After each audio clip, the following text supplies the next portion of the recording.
There's a moment right between laughter and discomfort where truth slips out without permission. Not in carefully crafted headlines or tightly edited interviews, but in the raw spaces where humor lives. And Tim Dillon has built an empire. In that space, on stage, he's caustic, sharp, unfiltered. A podcast king, stand-up comic, and a relentless critic of modern hypocrisy. You don't expect him to hold back, not for fame, not for friends, and definitely not for politics. But when he stepped behind the mic recently and casually declared that Saudi Arabia was paying him, quote, enough money to look the other way, the laugh that followed didn't feel like your average punchline. It felt like a confession. The room didn't go quiet. It didn't gasp or fall into chaos. No, the audience chuckled uncomfortably a few leaned into their companions, whispering, is he joking? But Tim didn't blink. He smiled, took a sip of water, and moved on. Like it wasn't explosive. Like he hadn't just shined a spotlight into one of comedy's most uncomfortable corners, the collision between money, morality, and the illusion of integrity. And that's where the real story begins. Because this wasn't a fluke or a throwaway line.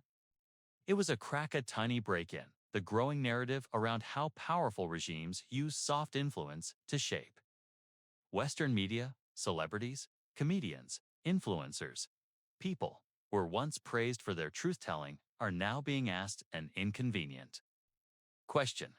How much are you willing to ignore for a check?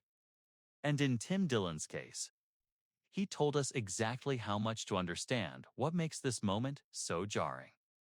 You have to understand who Tim Dillon is within the comedy world, a voice that doesn't just challenge the system, he ridicules the people who build it.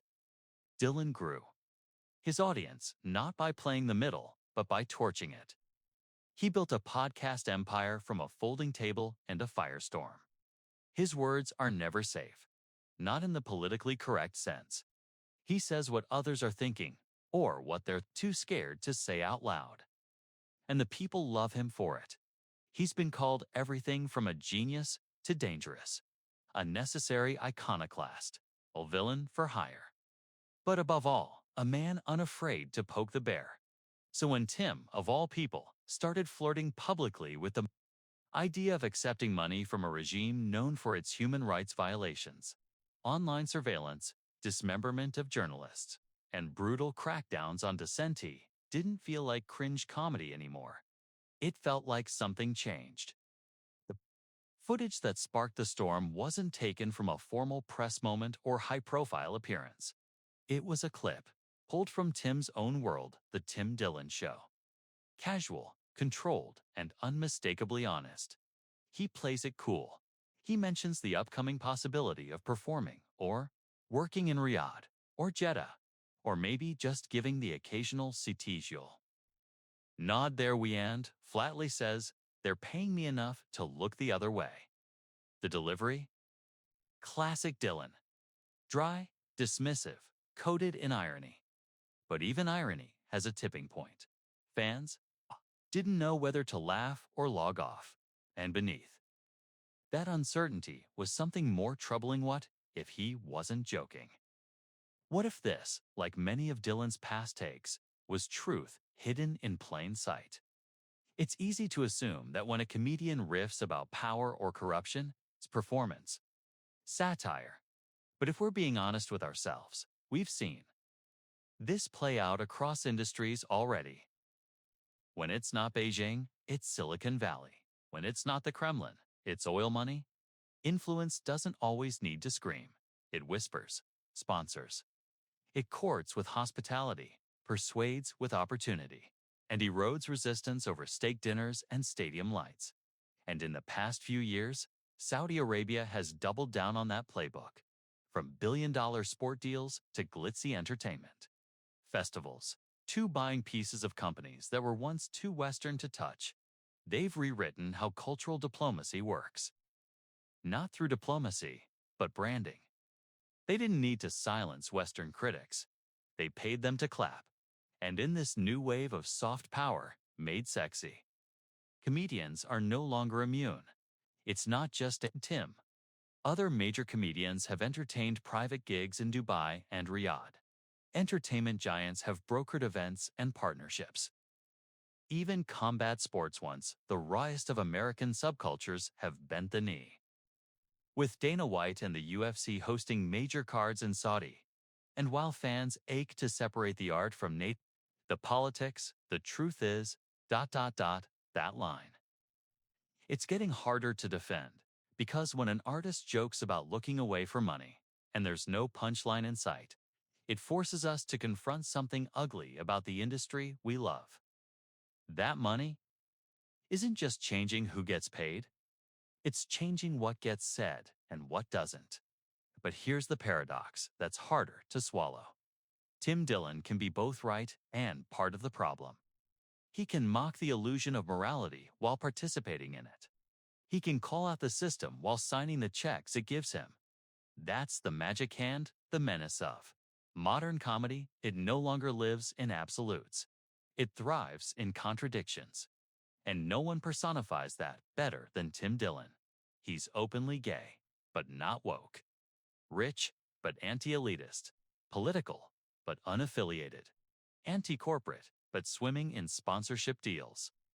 His brilliance comes from how fast he tiptoes across hypocrisy, while setting it on fire behind him.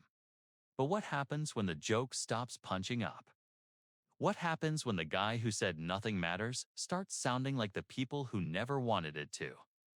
And here's the wild truth. Tim Dillon knows. He knows exactly what he's saying.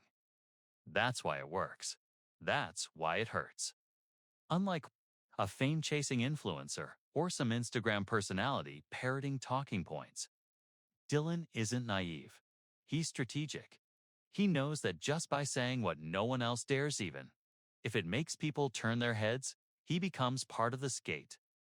He becomes part of the conversation because, in a world of scripted publicists and crisis managers, radical honesty is treated like rebellion, even if it's paid for by someone else, even if it makes people uncomfortable to hear it. Especially then. But what we're watching is bigger than just one comment, one comedian, or even one regime. We're watching a shift. A redefinition of what truth-telling in comedy even looks like.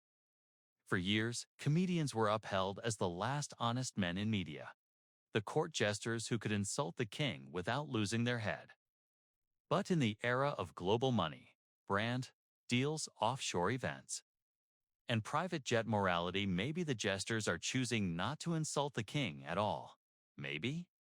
The new punchline is, who gets to joke about what?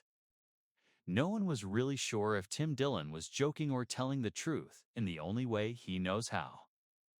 During a recent episode of his podcast, the sharp and always unapologetic comedian casually said that Saudi Arabia is paying him enough money to look the other way. The room laughed. Of course. Because that's what audiences do with Tim. He's built a whole career walking the line between outrageous comedy and uncomfortable truth. But this time, something felt different. He didn't flinch. He didn't take it back. And part of the internet went quiet. Not because the joke missed, but because maybe it wasn't a joke at all. Tim Dillon is known for being brutally honest, sarcastic, and quick to call out hypocrisy in Hollywood, politics, and media. But in that moment, it felt like he was stepping into the very thing he usually tears down. Saudi Arabia has been pouring billions into sports, entertainment, and now comedy. It's a strategy built on soft power. If you can't control the message, buy the messenger. For someone like Tim, who made a career out of mocking sellouts and speaking truth to power, openly admitting he's taking the check hits different. It's complicated, uncomfortable, and maybe that's the point.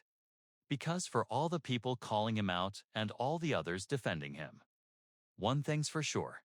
Tim knows exactly what he's doing. That's what makes it funny. And that's what makes it dangerous.